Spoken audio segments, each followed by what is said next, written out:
Hey, what's up everybody? Dave here with another new comic book day haul and recommendations video for all of you. Let's jump in. Let me show you which books I picked up this week. First up, I've got Barbaric, Hell to Pay, issue number 3 from Vault Comics. And this is going to be the cover A by Nathan Gooden.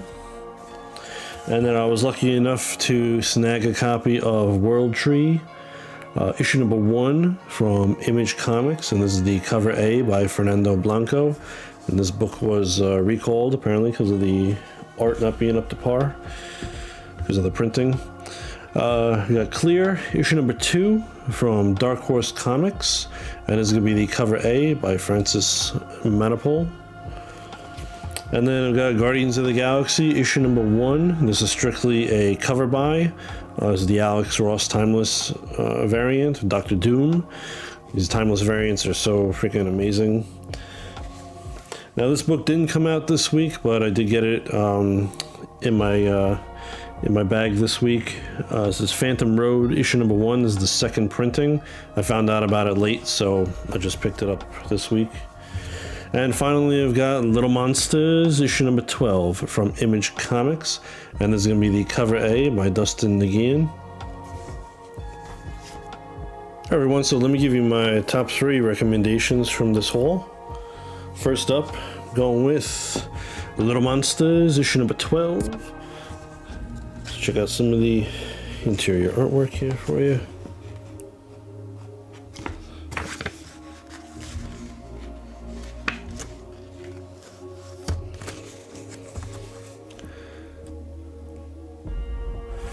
Alright, Soundwave's here to help, as always. Alright. So this was a good read. You know, this is the next to last issue of this series, and it really ratchets up the tension here, particularly later in the issue. You know, we've got Laura and the character of Finnick. He's the guy who survived the massacre of the human encampment a few issues back. They're arguing because he wants to go into the town and kill all the vampires, all the kids. And she's trying to talk him out of it, to get him to just travel far away, you know, and just leave them be. You know, since some of the kids helped her out, you know, some of the kids like Yui had helped her out and got her out of, you know, got her to, you know, leave the town safely. And she considers them to be friends, so he doesn't want them to, she doesn't want him to hurt them. She ends up cutting Raymond loose, and he runs to the other kids for help. But things get really crazy as the blood-hungry kids are just, you know, hell-bent on basically getting revenge and making Finnick and Laura into a meal. They go running to find them, but as they're doing that, they're letting their bloodlust and such get the better of them, and they're not paying attention to their surroundings, and don't notice that Finnick has set up some traps for them, and he's actually hunting them now. And you know, we got a few deaths, which was pretty surprising. You know, like I said, it got pretty intense at the end there. I feel like the artwork really trumped the writing in this one, particularly at the end there, because it was just like page after page of just like, oh crap, like that just happened. But yeah, it got really intense. Yeah, I wasn't expecting what happened there to happen, but you know, the writing was very good. But I can't wait for the next issue, you know, and see how all of this plays out. It's written by Jeff Lemire, so I'm expecting some kind of crazy twist of an ending. Alright, so the next recommendation is going to be a World Tree, issue number 1 from Image Comics. Let's jump in, check out some of the artwork here. Alright, there's some more. Alright, Soundwave. Alright, so this one's written by James Tynion the fourth. So at that point, you know, it's almost a guarantee to be good and weird. And you know what? It certainly is weird and very good. Side note with this issue, apparently it was recalled because apparently, from what I've read, it's too dark here, so you can't see any of the detail on the cover. And also, I believe, if I'm not mistaken, the 1 in 25 incentive was also recalled for the same issue. But anyway, in this issue, we've got this, in the beginning here, you got this strange woman right here. This woman here is on the cover, who likes to walk around naked. And it would appear she's just killed somebody, and she's going on the computer and accessing something called the Undernet. Meanwhile, we're shown that there's a 15-year-old kid that's running around murdering the people in his town, all of his neighbors and such, and he's live streaming it online.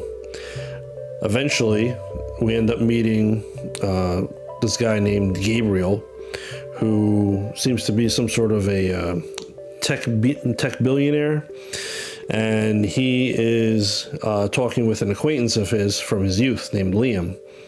And we come to find out that this sort of thing has happened before, and that the two of them and some others that they were acquainted with were able to contain it.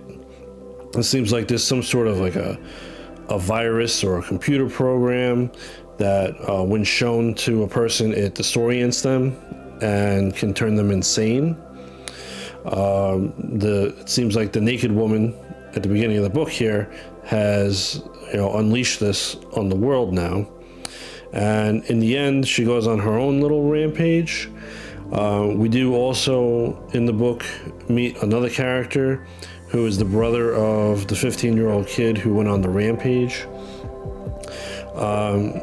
He ends up going to try and talk to his younger brother to try and figure out what's going on, because, the younger brother's in custody right now, but he's not talking. And then the naked woman comes by and goes on her little rampage. So it's very interesting, a very weird and crazy book. And it definitely has me intrigued. The writing, of course, is it's excellent, and I feel like the art was fine on the interior of the book. There's some weird spots where it seemed like people were glitching, or like some of the frames had this weird art, as if there was like a glitch or something like that. So I don't know if that's supposed to be in there, or representing something happening to the person, or if that's a mistake too. I'm not 100% sure, but I'm looking forward to the next issue and seeing where this goes, and hopefully finding out what it is that this is. I have to say, on a side note, I am a big X-Files fan, and after reading this book, I came to realize that it's very similar to the season 2 episode called Blood. And in that episode, Mulder and Scully are investigating a series of murders in Pennsylvania, which is where this is taking place. And all the killers end up killing people after seemingly being compelled to by electronic devices. And though it ends up being revealed that there's also something else going on in terms of them being exposed to a chemical that's causing them to go insane also. But in this book here, every time the kid was killing somebody, he would show them something on his phone, and it would just disorient them. And then when the woman went on her rampage, she put these images up on all the screens in the police station, and it caused everybody to just be completely disoriented and defenseless and such. So this seems very interesting. It sounds like a great concept, and I'm very much looking forward to seeing where this goes from here.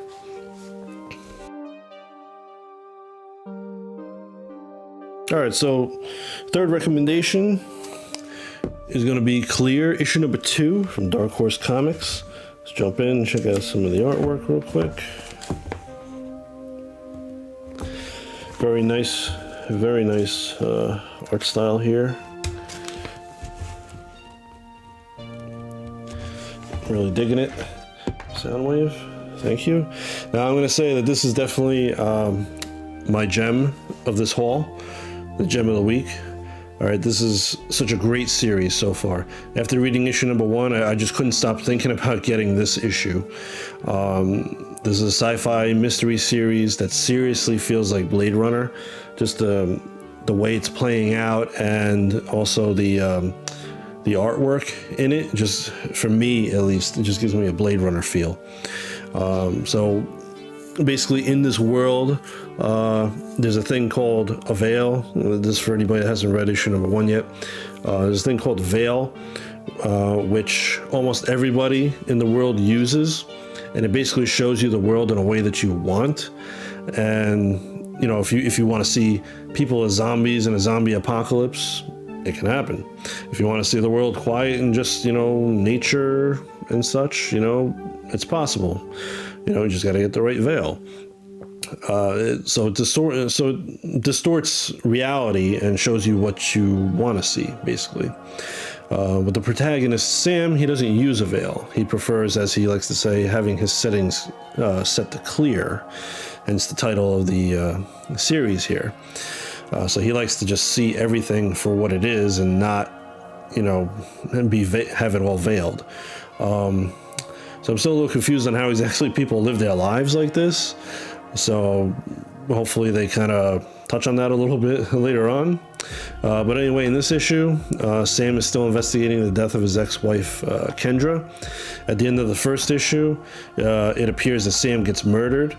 But in this one, we come to find out that that's actually not the case, that the attackers used a veil on him to make his life flash before his eyes so that they could see who he was. This flash also gives us some information regarding his life and why his marriage ended, and, you know, why his life just kind of spiraled out of control years earlier.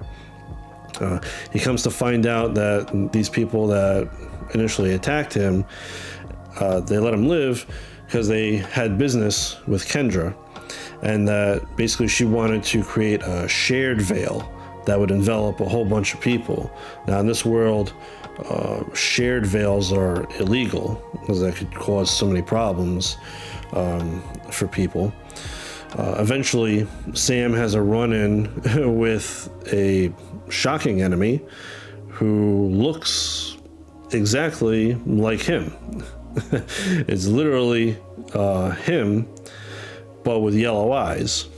So it's very strange.